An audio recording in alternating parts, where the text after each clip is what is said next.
안녕하십니까. 여러분들이 기다리시는 가장 핫한 코너 서정국의 법대로 12월 16일 인사드립니다. 자, 안녕하세요. 예, 안녕하세요. 네. 저희들이 법대로 이 제목이, 이 타이틀이 사실은 이 법대로 하자 이것도 있지만은 법대로 하면은 큰 길이 뚫린다. 이 의미도 저는 담아서 이렇게 저희들 법대로 이름을 지었는데 큰 대자 길로 짭니다. 예. 자, 그래서 지금 국민의힘이 새로운 전환기를 맡고 있는데 법조인 출신, 법대로 해오던 법조인 출신 두 사람이 딱 나타났어요. 한동훈, 원희룡. 뭐, 원희룡 전 의원도, 현재 장관이죠. 원희룡 장관도 원래 검사 출신이잖아요. 예. 검사 생활을 올해는 하지 않았다고 하던데. 어쨌든 어떻게 보면 자본이 이 두 개가 동시에 나타나서 좀 행복한 선택이다. 이렇게도 또 보일 수 있고, 이걸 잘 활용을 해야 되는데. 자, 일단 비대위원장은 한동훈, 원희룡 지금 계속 나옵니다. 오늘 아침에 이 동아일보 같은 경우는 한동훈 비대위원장 급부상 해가지고 아마 취재를 한 것 같은데 한동훈 위원장 급부상 그런데 비유는 뭐 대통령 아바타 이렇게 이야기하는데 어떤 카드가 좋을 것 같았어요? 비대위원장. 지금 이제 만약에요. 예. 비대위원장 한 자리만 뽑는다면. 한 자리만 한다면. 그러면 저는 이제 한동훈을 추천하고 싶어요. 왜냐하면 이제 압도적인 인기 1위입니다. 예. 보수층에서. 그렇죠. 예. 그리고 이제 뭐 상당히 저는 중도 확장성도 있다고 봐요. 한동훈 장관. 있죠. 예. 있다고 봐요. 예, 그 좌파가 이야기하는 거하고 다릅니다. 이 이념하고 이런 것을 좀 뛰어넘는 차원이에요. 그러니까. 근데 문제는 이제 3명의 위원장을 거의 동시에 뽑아야 돼요. 비대위 다음에 이제 공천관리위원회 그다음에 선거대책위원회 이렇게 그렇죠. 뽑아야죠. 예. 그렇다면 이제 우리 자유우파의 여러 자원들을 어떻게 최적 조합으로 배치할 것인가. 그렇죠. 이걸 이제 전체적으로 고민해야 되잖아요. 예. 결국 선거는 선대위원장이 이제 선거 체제가면요. 예. 중요합니다. 그다음에 실무적으로는 공관위원장이 중요하죠. 그렇죠. 예. 물론 이제 비대위원장이 당대표니까 옥새는 들고 찍더라도 저는 제보고 위원장 하라면요. 물론 안 하겠지만 추천 안 하겠지만 아니, 하라면에 저는 공관위원장이 힘은 제일 셀 것 같아요. 제일 세죠. 예. 공관위원장. 그러니까 상대적으로 이제 비대위원장은 뭐 지금 당무로서 이제 선대위를 지원해주고 그다음에 공관위 구성에 좀 관여하고 물론 최종 도장은 찍기는 찍어야 되겠죠. 그럼요. 당의 대표니까 다 중요하지만 이렇게 세 개 역할을 분담한다면 저는 오히려 이제 선대위원장으로 한동훈 장관이 선거에 최고 인기니까 선대위원장으로 모시고 대중성이 있으니까 지금 여론조사에서 자기 주자 중에서 법률권 1위로 나오니까 그렇죠. 압도적 1위로 나오죠. 예. 근데 공관위원장하고 비대위원장은 이제 손에 피를 좀 묻혀야 돼요. 그렇죠. 예. 인적 쇄신, 물갈이 이걸 이제 주도해야 되잖아요. 현역의원 컷오프까지. 근데 한동훈 장관이 정치 입문부터 손에 피부터 묻히라. 이좀 이게 가혹하잖아요. 좀 가혹하죠. 예. 그리고 이제 저는 이 비대위원장은요. 여의도 문법도 좀 알아야 돼요. 여의도 문법, 여의도 사투리. 예. 한동훈 장관은 이제 5천만이 쓰는 표준말만 여의도 사투리 쓰지만 안 쓰겠다 했죠. 그러니까. 그런데 여의도 사투리도 좀 인적 쇄신하려면 좀 필요하잖아요. 그럼요. 그래서 제 개인적인 조합은요. 실제 당에서 이제 저한테도 의견을 물어보더라고요. 방송을 하니까. 저는 원희룡 비대위원장, 한동훈 선거대책위원장. 이 정도면 이게 조합이 괜찮다. 이렇게 제안했고요. 다만 이제 일부 다수 견해는 파격적으로 완전히 그냥 완전히 집을 뜯어버리고 새로 짓자.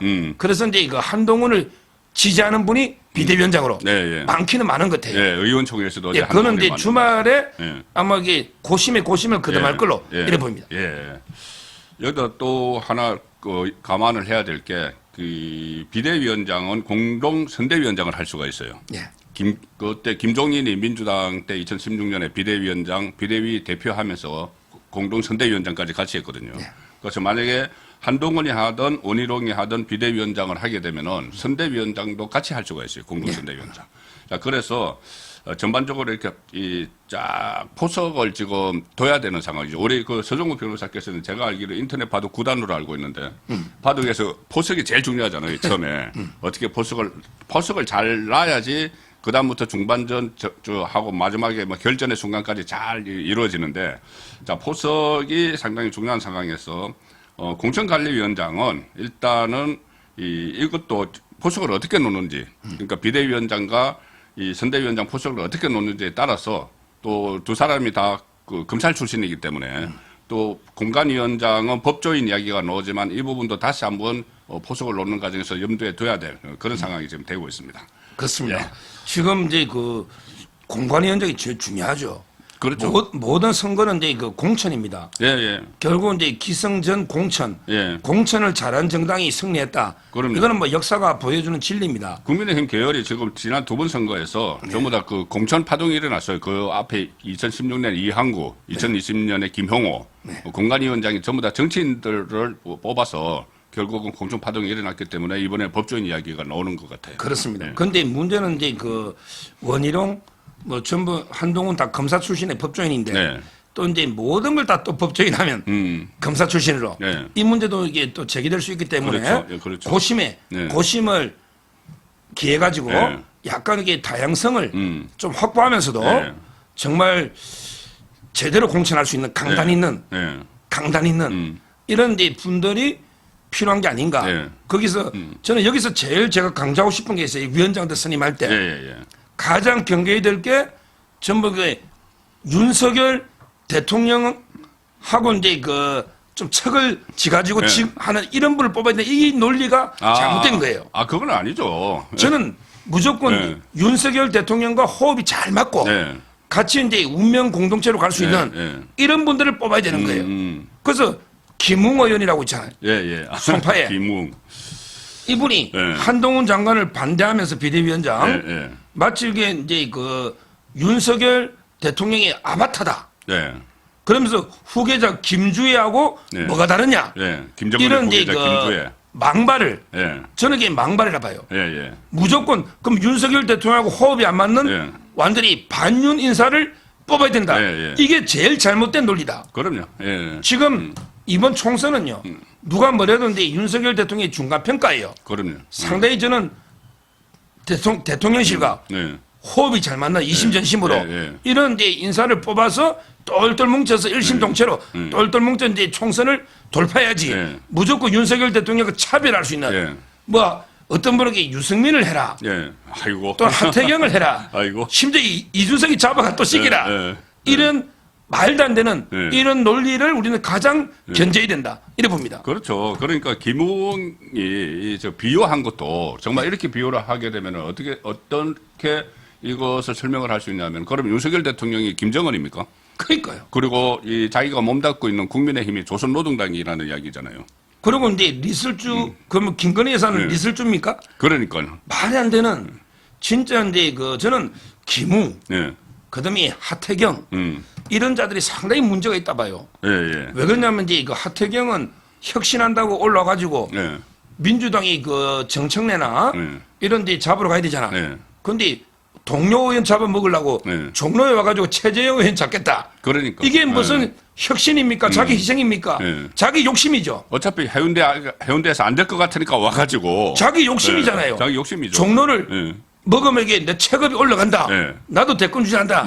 이런 하태경 같은 게 사이비 희생 네. 이런 자들을 우리는 이게 뿌리 뽑아야 된다 봅니다. 예, 그렇죠.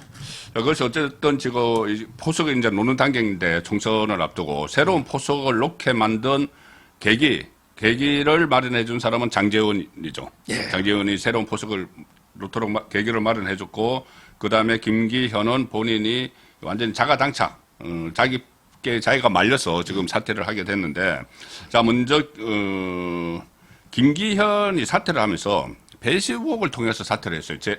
집권 여당의 대표가 당 대표가 사퇴를 하는데 뭐가 그렇게 뭐 떳떳하지 못하면은 페이스북을 통해서 이 사퇴를 하고 지금도 잠행 중인데 지금 울산 그 국회의원 총선에서는 또 나가겠다는 이야기죠 지금. 그거를 놓지를 않고 있잖아요 그것은.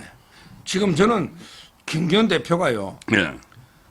두 손에 다 손에 질라다가 한 손에 당대표, 다른 한 손에 이제 울산에 5선 하겠다 뺐지. 네. 두 손을 이렇게 다 하다가 결국은 이제 둘 다 잃게 되는 저도 그런 이런 데 상황이라 몰랐죠. 제가 처음에 제가 이제 윤 대통령 마음 윤심을 읽기로는 하나는 이제 포기하면 하나는 보장해주는. 그래서 이제 울산에 배지를 포기하고 그다음에 당 대표는 유지해주고 이렇게 저는 윤심을 읽었어요. 그렇죠. 그래서 제가 방송에서 그 주장을 많이 했거든요. 지금 보도도 그렇게 나오고 있어요. 근데 김기현 대표는 윤심을 오독 잘못 읽은 게 아닌가. 그렇죠. 아니면 이게 욕심이 지나쳤던 거죠. 그래서 이제 둘 다 손에 쥐고 있다가 특히 울산 배지를 놓기 싫었던 거예요. 그러니까 이제 지금 어려운 상황인데 저는 김기현 대표가 이제 세 가지 결정적인 패착, 결정적인 그 패착 악수를 뒀다. 세 가지의 악수. 김기현의 악수. 첫째는 이제 선봉장을 장제호한테 뺏겼다. 뭐든지 대표는 선봉장이 중요하거든. 그렇죠. 제일 선봉에 있어서 적장과 싸워야 되잖아. 장제원 희생 불출마 이전에 내부떡이 불출마하거나 아니면 이제 이재명이가 붙겠다든지 희생을 했어야 되잖아. 그 장제원한테 뺏겨버린 거죠. 그렇죠. 이게 당 대표로서 크다 악수. 그다음에 두 번째 이준석하고 만난 거예요. 이준석은 왜 만났을까? 아마 근데 약속은 미리 돼 있었을 그렇죠. 거예요. 근데 그때는 당 대표 때 약속이 돼 있죠. 그러면 내가 이준석이를 만나 설득해서 잔류시켜 보겠다. 이해가 되잖아요. 근데 당 대표를 이제 그만둘 상황에서 약속을 취소했어야지. 취소를 했어야죠. 근데 계속 만났다. 이거는 저는 한마디로 이제 항명으로 봅니다. 그럼요. 내가 이제 울산에 공천 안 주면 나는 이준석이하고 신당하거나 아니면 무소속까지 나갈 수 있다. 이런 이제 대통령이 대한 항명으로 오히려 이준석하고 만나서 과시한 게 아닌가. 이게 아주 이제 우리 자유우파 공적 1호가 이준석입니다. 청산 대상 1호입니다. 이 이준석이하고 만났다는 거는 도저히 용서를 못하는 거예요. 우리 자유우파 당원의 국민들이. 이게 두 번째 결정적인 패착이다. 마지막으로 이제는 이제 타이밍상 둘 다 버렸어야 돼요. 그러면 이게 조금의 감동이나 그게 있었거든요. 울산 노선까지. 그렇죠. 그냥 당대표 내려놓을 때 과감하게 이번에 울산까지 내려놓겠습니다. 그리고 이제 윤석열 정권의 성공을 위해 백의종군하겠습니다. 이랬으면. 그건 좀 낫죠.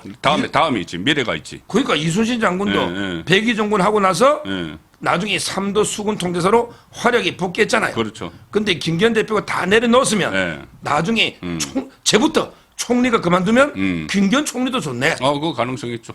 그리고 다음에 또 본인도 꿈이 크잖아, 대표까지. 대권 그럼 희망이 있는 거죠. 근데 당대표 하나만 내려놓고 울산에 집착하니까 그러면 이게 진정성이 확 감소해버린 거죠. 이 세 가지가 결정적인 패착이다. 이런 겁니다. 그러니까 지금 백의종군 선언도 안 하고 또 울산 5선을 노리고 있으니까는 미래가 없다. 이 상황에서는 지금 미래가 없다. 그렇습니다. 지금이라도 빨리 내려놓으면은 기자들 앞에 나타나서 SNS로 하지 말고 자기가 당 대표를 지내면서 매일 기자들을 만나서 이야기를 했잖아요. 그러면 그 당사에 와서 내가 왜 사퇴를 했는지도 좀 설명을 하고 그다음에 울산도 접겠다. 우리 뭐 총선 승리를 해서 내가 희생하겠다. 백의종군 선언을 하면은 다음에 미래가 있는데 지금 이 상황에는 미래가 없다고 이제 볼 수 있습니다. 그리고 결국 울산시장 선거도 출마 못할 거예요. 그렇죠. 다음 공천관리위원장이 제일 처음에 할 일이 컷오프를 시킬 텐데 컷오프 1호가 되지 않을까 싶어요. 그렇습니다. 그런데 반대로 장제원 미래는 좀 생긴 것 같죠. 장제원은요. 제가 이제 방송에서 제가 제일 심하게 아마 비판했던 그런 분입니다. 왜 보통 사람들은 이제 장제원이 뭐 초에는 이제 정권의 2인자다. 이게 맞잖아요. 그렇죠. 그리고 이제 김기현하고 그래서 당권을 장악했지 않습니까? 그때도 저는 이제 나경원 지지하면서 계속 비판도 좀 했었고 특히 그분이 국회에서 고성 막 이럴 때 제가 비판도 많이 했고요. 좀 고압적으로 이렇게 진행을 할 때 저하고 이제 문자나 카톡으로 서로 왜 자기를 너무 가혹하게 비판하느냐 이런 이제 문자도 제가 받은 적이 있고요. 그래요? 장제원하고는 이제 여러모로 처음에 좋을 때도 있고 또 이제 비판적인데 근데 저는 사적인 감정은 하나도 없습니다. 제가 여기 장제원 의원을 왜 미워하겠습니까? 정치 평론을 하니까는 정치적인 그 은행에 대해서 평가를 하는 거죠. 그렇죠. 근데 지금은요. 저는 장제원 의원의 선당 후사 그 정신을 상당히 높이 평가합니다. 높이 평가해요. 그 희생과 결단 쉬운 일이 아닙니다. 그럼요. 근데 진짜 정권의 2인자답게 제일 먼저 모든 걸 내려놓잖아요. 예. 저는 그 결단을 높이 평가하고요. 그 미래가 예. 오히려 이제 더 열린다 봅니다. 저는 장재현 의원이 잠시 내려놓으니까 예. 2년 뒤에 부산시장도 나갈 수 있고 그럼요. 이제 모든 걸 던졌으니 예. 다시 이렇게 비서실장도 할 수 있는 거고 예. 장관도 할 수 있는 거고 예. 저는 앞으로 그 장재현 의원의 길에 예. 좋은 일이 있기를 바라고 실제 그 있을 걸로 예. 이렇게 기대합니다. 예. 그러니까 이 한 번의 선택에 따라서 김기현, 장재원 두 사람이 완전히 이제 엇갈린 앞으로 정치적 운명을 맡게 될 텐데 단지 하나 김기현 전 대표에게는 아직은 기회가 있다. 나중에 기사 회생을 할 수 있는 그런 상황인데 어떤 선택을 할지는 지켜봐야 될 것 같습니다. 본인이 정말 울산에 오선을 하고 싶으면은 본인이 공천을 못 받는다고 해도 무소속 출마까지 생각을 하고 있을지도 몰라요. 근데 그건 이제 본인의 선택이고 일단 전체 국민의힘 안에서 보면은 김기현에게는 마지막 지금 백의종군 할 수 있는 길은 남아 있다. 그렇게 보입니다. 지금 이제 거기에서 이제 좀 몇 분을 더 요즘 예. 논란되는 게 예. 이제 두 번이 물러나니까 예. 남아 있는 분 중에 뭐 권성동, 그다음에 주호영, 예. 정진석 예.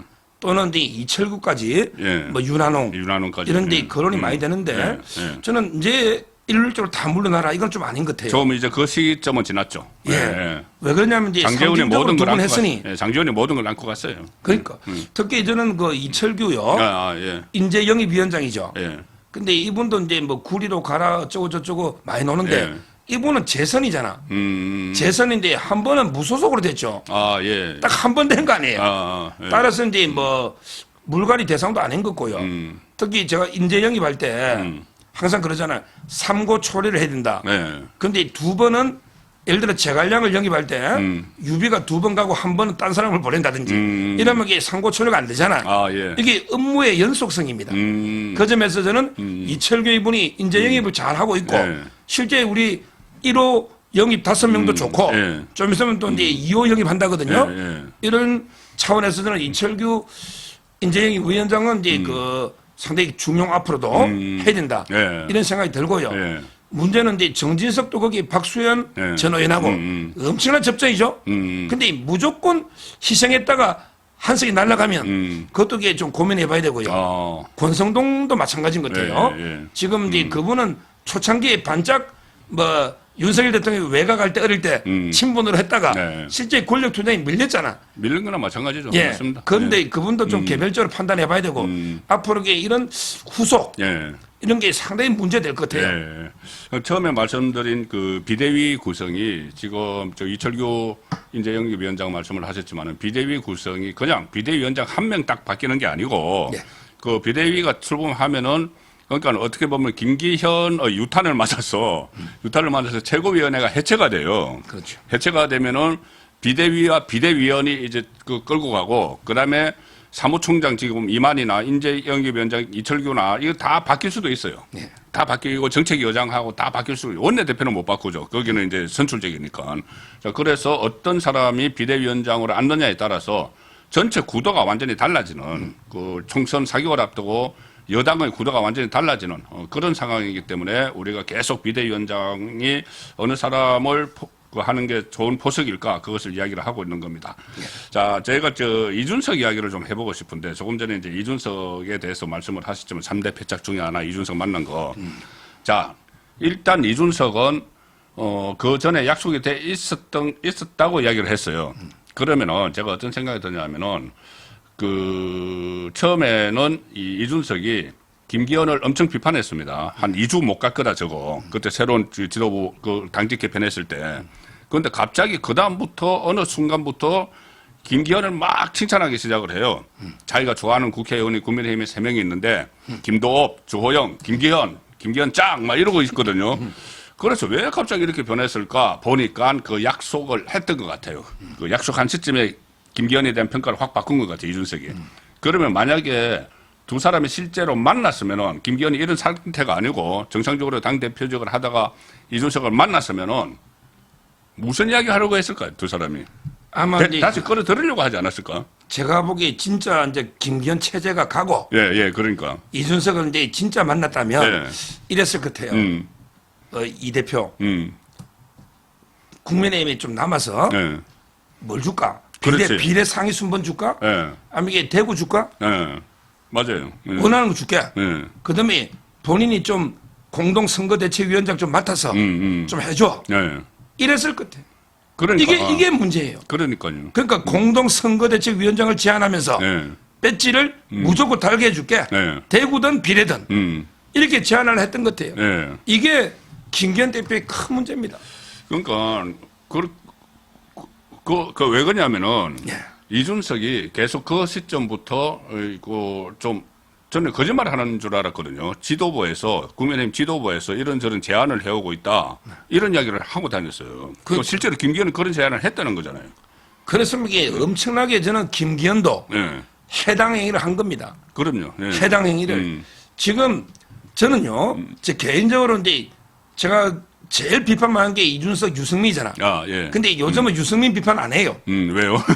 분리식이 나야 돼. 항상 적은 분리식이 돼. 예. 그러니까 유승민하고 이게 이준석이 제가 취재해 보니 장성철한테 들었어요. 아, 예. 전화 안 한 지 1년 넘었대. 아, 그래? 연락 안 한대. 근데 그게 바로 적은 분열식이고 예. 우리는 이게 통합, 단합하는 게 전쟁의 기본입니다. 그러니까 유승민이는 예. 저는 오히려 이제 경기도나 험지에 예. 공천 주가지고 수도권에 하도록 발창의 전환인데? 예, 무조건 다 잘라. 지금은 전쟁 시에는 항상 이 전략이 상황에 따라 바뀔 수 있는 거예요. 아, 유승민은 품자. 제가 여기 유승민을 얼마나 비판했는지는 알 거예요. 알죠. 근데 오해 안 할 거예요. 저에 대해서는. 그럼요. 저는 오로지 전략상으로 전략상 우리 상황이 바뀌면 전략도 바뀔 수 있는 거예요. 그래서 아까 어디 맡기자고 경기도? 경기도의 험지에 유승민이가 어차피 경기도에서 그거 나왔으니 출마하려고 했죠. 예. 경기도의 험지에 유승민은 공천을 주자. 이준석이는 잘라내고 어차피 나겠지만 그렇죠. 이렇게 항상 이 분열시게 되는 거예요. 적은 둘이를 이 전략인데 근데 만약에 김기현 대표가 저는 이준석이를 잡으려고 말도 안 되는 조건 했다면 이야말로 이게 중대한 해당 행위로서 그럼요. 실제 이준석이가요. 당에 있어봤자 도움 안 됩니다. 어렵게 계속 암세포가 커지는 거예요. 암세포가 초기에 도려내면 별 표가 안 나고 새살이 돋아. 근데 계속 품고 있으면 계속 세포가 분열되면 커지면요. 당 전체가 죽습니다. 그렇죠. 이게 이준석입니다. 그건 뭐 대선 때 경험했잖아요, 전부 다. 그러니까요. 뭐 품었는데 또 도망가고 품었는데 도망가고 또 뭐 소동 벌이고 그런데 그 이준석을 다시 끌어오려고 김기현이 했다면 정말 이건 해당 행위고 그런데 이제 유승민은 그 품자 유승민과 이준석은 분리 대응을 해야 된다. 그러니까 일부 국민의힘 안에서 이준석, 유승민 다 데려와야 된다고 하는 그 하태경, 김웅 한 몇 사람 있어요, 서너 사람. 근데 그 중에서 유승민은 데려오자. 예. 제가요. 예. 유승민만 데려오자는 게 아니고 플러스 천하람도 공천 주라 전라도에. 천하람도. 어차피 안. 그거 순천은 그렇죠. 어차피 안 되는 거. 예. 말라고 천하람이 안 나가겠다잖아. 천하람도 순천에 주라. 허나도 경선 붙이라 그냥 동대문에. 어차피 경선 붙이면 김경진은 할 겁니다. 경선 주는 거 뭐 어때? 못 나가게. 허나도. 그다음에 김용태도 필요하면 경선 기회 주라. 뭐 이기만 간다잖아. 제가 오죽하면 김철거이까지 강서에 건데 공천 기회 줘버리라.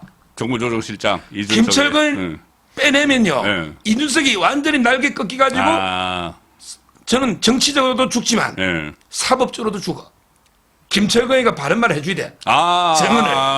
그 7억 각서를 해가지고 이준석이 덮으려고 우리 성접대 사실을 묻고 있잖아. 지금 형사일부에 있거든요. 이 재미있어요. 형사일부가 이제 오래된 사건들 정치 사건을 다 그리 가거든. 이번에 김건희 여사 명품 백도 형사일부 갔잖아. 이준석에도 그거 있고. 그다음에 김명수 소환하는 거 있잖아. 2부에. 이것도 형사일부에 가 있어. 그건 2부에서 모든 정치 사건은 형사일부로 보내. 예. 이 부장이 정치 감각이 있어야 돼. 그렇죠. 근데 이제는 김철거이 빼버리면 이준석이 완전히 오른팔 왼팔이 없는 거예요. 그냥 이게 이준석하고 이기인이 둘이 나가면요. 그냥 낙동강에 썩은 메추리알 됩니다. 오리알도 아니고. 오리알은 너무 커. 메추리알 조그만 거잖아. 근데 부화가 안 되는 낙동강에 썩은 메추리알을 이준석이 만들려면 거기 척근 다 빼버려야 돼. 유승민은 뭐 원래 이제 1년 동안 연락 안 한다니까. 유승민. 그다음에 천하용인 중에 3명 다 빼버려. 그다음에 김철구의 강서 어렵잖아. 열심히 하거든. 근데 김철구가 제가 보기에 나름대로 합리적인 면이 있어요. 아, 그래요? 그러니까 이준석이 쫓아다니는 게 잘못된 거지. 제가 만나서라도 국민이 봐라. 공천기에 경선을 주면 돼. 공천, 전략 공천은 못하지만.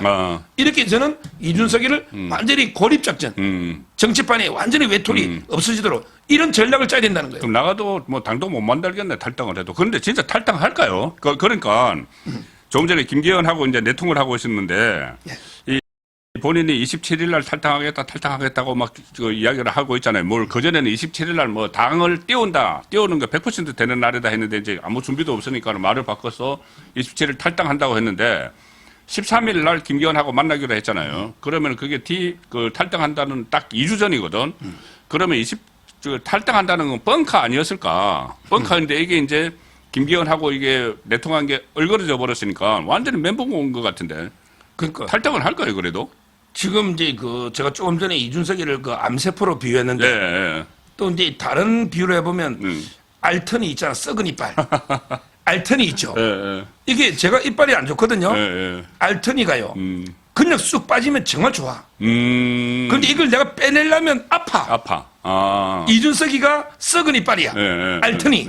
그냥 지가 쑥 빠져버리면 지가 탈당해주면 우리 땡큐지. 근데 이거 빼내려면요, 이준석이를 제명해야 되잖아. 그렇지. 그러면 이게 또 후유증이나 좀 아파. 뭐 마취하고 하면 뭐 별로 안 아플 수 있지만. 제명하면 또 가처분 신청 낼 거예요. 그러니까. 근데 이준석이가 가처분 신청해가 그때 일부 이겼었잖아, 처음에. 근데 이거 변호사비를 성공보수를 안 준 거야. 아, 그래요? 1심 판결에 7,700만 원 주라고 왔다니까? 이준석이 돈도 없는데 7,700만 원 변호사비 주라. 이게 이준석입니다. 그 판결 한번 찾아보세요. 아, 그런 게 있어요. 예. 그거 저는 다 이준석이 모니터하니까 7,700만 원 지급해라. 성공보수. 그게 있거든요. 저는 이준석이가 탈당해주면 알턴이가 스스로 빠지는 것처럼 시원하게 좋고 안 되면 이게 우리가 좀 아프더라도 빼내야 된다. 알턴이 빼내야 되잖아. 그게 뭐 썩은이가 뭐 세입발 안 되잖아. 이렇게 저는 이준석을 비유합니다. 그 이준석은 결국 조금 전에 이제 말씀하신 대로 이 새로운 비대위가 들어서고 공천관리위원회가 들어서면은 아마 획기적인 그 변화를 보일 거예요. 변화를 보이면은 정말 말씀하신 대로 유승민 너 그냥 그 험지에 내보내서 살아서 돌아와봐라 그러면은 이렇게 하고 뭐 천하람, 호남에 이제 출마하는 것도 의미가 있으니까는 출마시키고 다 하면은 결국 이준석은 만약에 혼자서 나가더라도 당을 만들기는 어려운 상황이 되잖아요. 혼자서 어떻게 당을 만들어? 이현주하고 둘이서 당을 만들어? 근데 그것도 선거법이 바뀌어버리면은 뭐 비례대표형 정당도 못 만드니까 이준석은 지금 오갈 데가 없는 상황이 돼버리는 것 같네요. 지금 이제 그 이현주도 쉽지 않습니다. 제가 이현주하고 스픽스에서 방송을 많이 했고 옛날에 했잖아요. 근데 이현주도 자기는 국보급 인재로 보더라고. 스스로를. 이준석이도 그렇고. 나르시즘이라고 그러나. 그러니까 스스로를 이렇게 국보 자칭 그 1호가 이래 되면요. 서로 자기 잘난 맛에 사는 사람들이 화합이 될까요? 서로 둘이 시작하자마자 싸울 거예요. 그래서 저는 이준석 당의 그 의미 있는 사람은 안 간다. 이런 생각이 들고요. 제가 이준석과 관련해서 재밌는 거 두 개만 말씀드리면 제가 이거 치장대예요. 이낙연 쪽에 친한 패널이 있잖아요. 저는 방송을 많이 하니까. 제가 이제 월요일 KBS, 화요일 YTN 쭉 나갑니다. 그거 엄청나죠. 갔더니. 그냥 지금 저 시사평론계 송혜 선생님. 이낙연 친한 패널이 그러더라고. 우리가 빅텐트를 치는데 딱 그러더라고. 이준석 빼고 다 연합합니다. 이준석이 빼고. 이준석은 빼고. 자기들이 이낙연이가 신당 만들면 금태섭, 양양자, 심지어 유승민까지 접촉한대. 아, 그래요? 유승민을 영입해야 된대. 그러면 욕심 갖다 일당할 수 있대, 자기들은. 일당.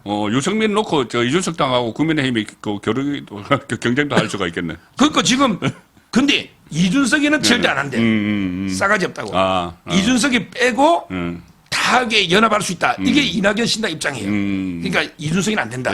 이걸 하나 들었고요. 그다음에 더 하나는 개그 콘서트보다 더 재밌는데 제가 저번 주에 진짜 저도 패널 중에 좀 야, 서 변호사 좀 웃긴다. 서 변호사기 뭐 개그 좀 자질이 있다 이러면서 제가 댓글 좀 봤거든요. 예. 근데 저보다 훨씬 웃긴 게 두 명을 봤어요.